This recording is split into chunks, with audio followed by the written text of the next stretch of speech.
en tu te in zawai in chi bai vek ule tuntuma chuanin kan hre to mai theya tam tak chuan kan hre lo mai theya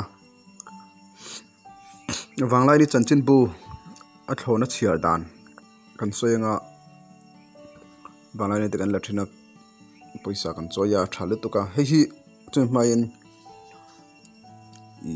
phal uni in karing lawa video karun siam hi an mani panan enge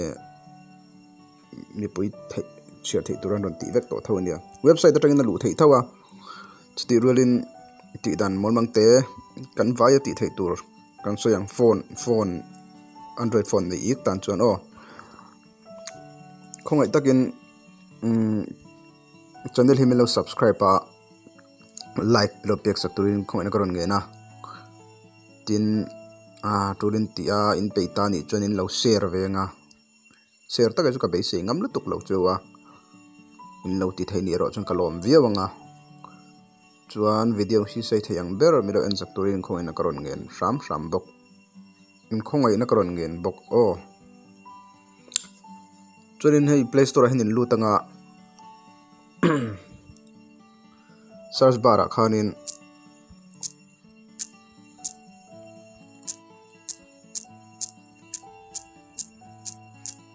hian search ula Vanglaini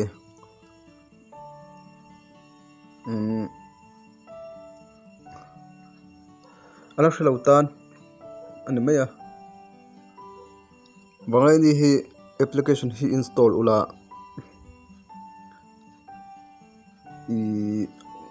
ka install to helai open ti omna hian install ti omanga kha install anga in open anga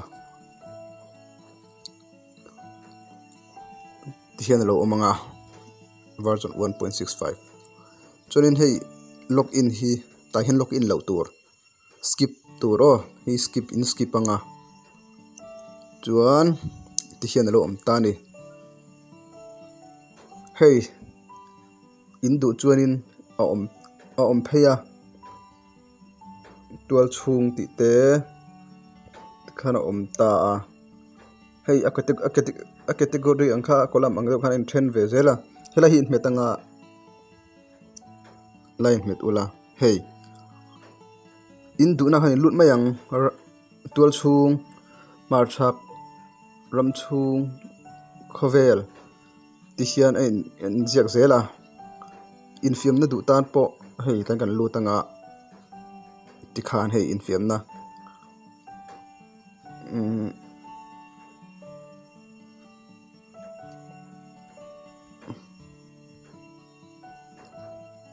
infiam na hian ten in lutanga hei infiam na khan ni le mai ta infiam na kolam hau kha chuanin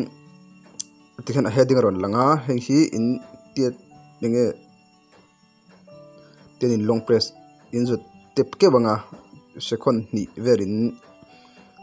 tepanga han hei ara vaina ron share thein ron mai ta hei khan chuanin in back anga hei tikhan in zu tep relote tikhan hei tikhan an mai ta tin nimin lama mi chiarin du chon helai tang hian khan in select zel thei o tik kha khani mai ta molmang te nia ala hrelo tan ni sela ei infiam na bi kania infiam na nilo du tan po heta khan in lut lenga hei marchak chiar du tan tikhan ramchung chiar du tan tikhan in lutanga thian om ve zela tikhan relote tikhan in jut tinga khan ani mai haro om lo anli tin Chanchinbu mana in sen te hi mi ra theitan chon lo har sa chuwangin mobile phone nei tan chuan alsam te in tikhan a chiar thei rengani tikha kan soi du a website ta po alu thei thawa website ta tang po hianin i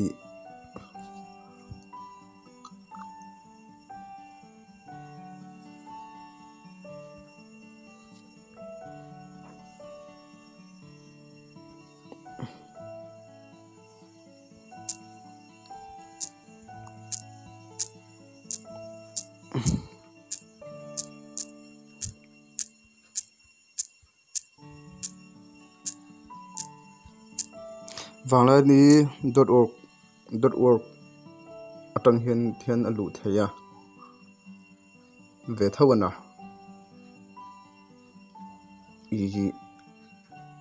tihianin du tokin a Chhiar ve thei thodona mar chu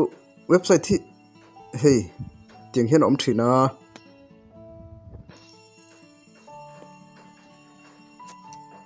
tihian chian lo chang te nei theya anei fo thina website thi hi enge mo om ziani ka hriat thiam chialo ria tihian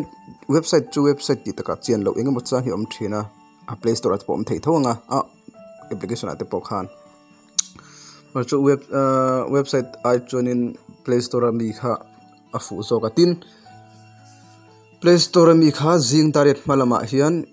news an up ngai lo ti ero kan thria ta ngai umzia chu in dariat jing dariat ma hian play store hian up ngai lo dariat ta hian up dariat a hian da thin news thar o naktuk jing dariat ta chia an up liang website ta hian dariat malamin lo chan boi kha fu lo i dariat ta che hianin news thar a thin ti ero kan hriat kadua dariat zeli lo chang don ya ole khati jong khaka video aron chiam le thei tun tun atan chon ni sengin moi takin like